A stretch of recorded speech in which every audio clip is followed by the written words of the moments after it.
وی اوس مې مور ته په مطاف کې دا خبره وکړله چې مورې دا کعبه او ستا دا مخ برابر دي. ما ته اوس ستا د مخ اندازه وشوله.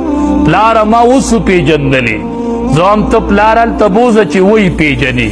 نبی کریم صلی الله علیه وسلم فرمایي چا چې د مور او پلار مخ ته د رحمت په نظر وکتل الله ورله د یو حج قبول شوي اجر ورکوي. صحابي ورته وی د الله حبیبه که سړی بار بار ګوري په مخه د مور مخ ته او د پلار مخ، نبی علیه السلام ورته وی چې سړی بار بار ګوري نو الله به ورله بار بار اجر ورکوي، په مخه به الله اجر ورکوي. چې د مور او پلار مخ ته ګورئ الله به اجر درکوي.